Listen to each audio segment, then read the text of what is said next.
अंजाम उसके हाथों में है। आगाज करके देख, भींगे हुए परों से भी परवाज करके देख।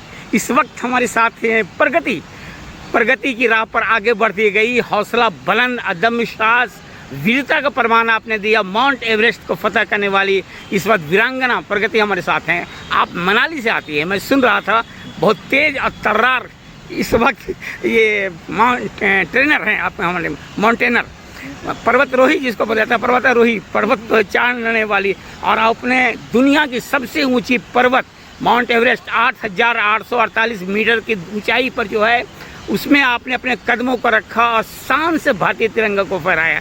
क्या बात है प्रगति, बोलिए सफ़र कैसे शुरू हुआ आपका?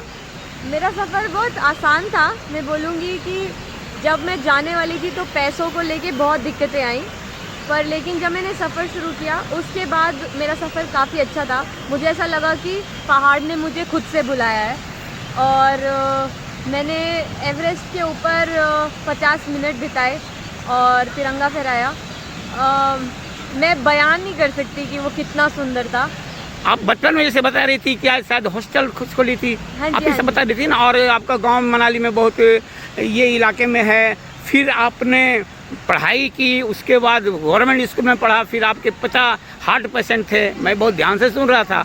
और उसके बाद आपके पिता नहीं मदद कर पाए, लेकिन हिम्मतें मर्दे खुदा, जो आदमी खुद हिम्मत करता है भगवान उसकी मदद करता है। आपने हिम्मत नहीं हारा, फिर पब्लिक स्कूल में आपको डाला गया, फिर वहाँ पढ़ी, इंग्लिश नहीं बोलना आता था, अंग्रेजी नहीं बोलने आती थी, लेकिन आज आप इस स्टेज पर हैं, आज स्टेज पर आप फराटे से इंग्लिश बोल रही थी।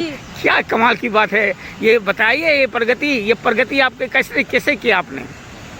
मैंने कभी हार नहीं मानी, मैंने कभी हार मानना नहीं सीखा, क्योंकि मेरे पापा जब मैं 8 साल की थी तब से हार्ट पेशेंट थे। तो मैंने मेरे पापा को जिंदा दिल देखा है हमेशा। उन्होंने कभी हार नहीं मानी, उन्होंने हमेशा बोला बेटा मुझे कुछ नहीं होगा, जबकि उनकी तबीयत हमेशा बहुत ख़राब रहती थी। तो मेरे हिसाब से मैंने मेरे पापा से सीखा है कि अगर आप कुछ सोचते हो, कुछ चाहते हो, तो उसे पूरा करने में मुश्किलें कितनी भी आए, पर आपने अपने पापा से सीखा। जिंदगी जिंदा दिली का नाम है, मुर्दा दिल के खाक दिया करते हैं। आप जिंदा दिली से रहे, आप आगे बढ़ती गई, अपने हिम्मत को परवाज दिया। और ये कहा जाता है कि जैसे कि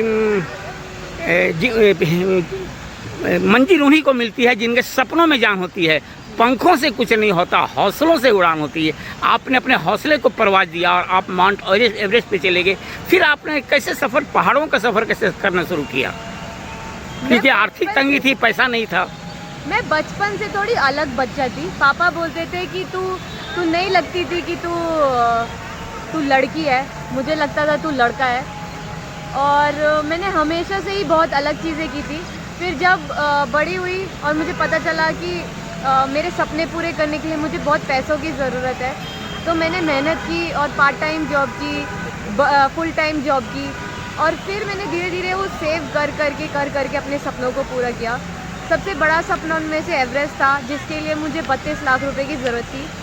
गवर्नमेंट की तरफ से कोई कभी हेल्प नहीं मिली, तो मैंने क्राउड फंडिंग किया, जिसको बोलते हैं कि मैंने समाज से पैसा इकट्ठा किया। बहुत लोगों ने बोला कि मैंने भीख मांगी, पर वो मेरे सपनों की एक कोशिश थी सपनों को पूरा करने की। और मैंने उससे 11 लाख रुपए इकट्ठा किया, 11.5 लाख। और आज मैं यहाँ हूँ। मैंने उसके बाद 20 लाख रुपए लोन भी लिया था, पर वो मैं चुका चुकी हूँ। तो मुझे लगता है कि आर्थिक संगति कैसी भी हो, अगर आपको अपने सपने पूरे करने हैं तो उसकी राह मिल ही जाती है। बिल्कुल, अगर आपके अंदर हिम्मत है तो रास्ता खुद बनते जाता है। खुद ही बनता जाता है। मैं अकेला ही चला था 91 मंजिल, लोग साथ आते गए और कारवां बनता गया।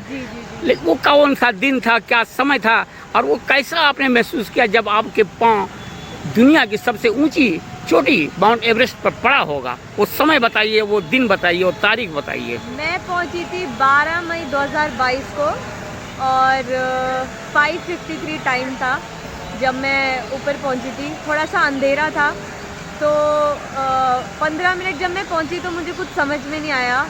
मैं हंस नहीं पाई, मैं रो नहीं पाई, मुझे समझ नहीं आया ये क्या हुआ, क्योंकि ये मेरा सपना था। ऐसा सपना था जो किसी ने कभी सच नहीं माना। मम्मी पापा ने कभी नहीं सोचा कि मैं पहुंचूंगी, और मैंने वो कर दिखाया था।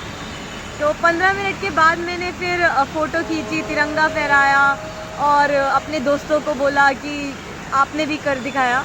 पर उसके बाद भी मैंने पूरा टोटल 50 मिनट एवरेस्ट पर बिताया, क्योंकि मैंने 32 लाख रुपए लगाए थे। तो मैंने सोचा था कि मैं इस पल को इतनी आसानी से नहीं जाने दूंगी। मैंने 50 मिनट बिताया ऊपर।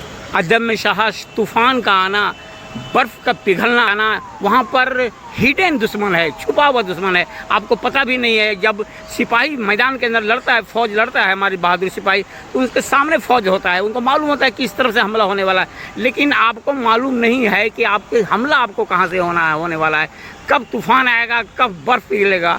लेकिन उस परिस्थिति को सामना करते हुए आपने अदम्य साहस का परिचय दिया। आपके जज्बे को बहुत बहुत सलाम। यहाँ पर सफ़र पूरा करते हैं, और जो यूट्यूब पर आपको लोग देखेंगे, पूरी भारत के लोग देखेंगे, उनको आप क्या कहना चाहेंगे जिनका भी सपना होगा एवरेस्ट पर जाने का?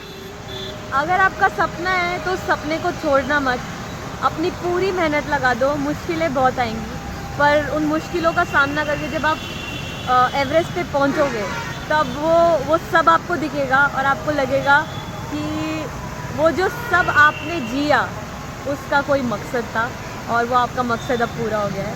तो कोशिश करते रहो। मुश्किल साल नरगिस अपनी बेडूरी पर रोती है, बहुत मुश्किल से होता है चमन में दीदावर पैदा। बहुत बहुत शुक्रिया।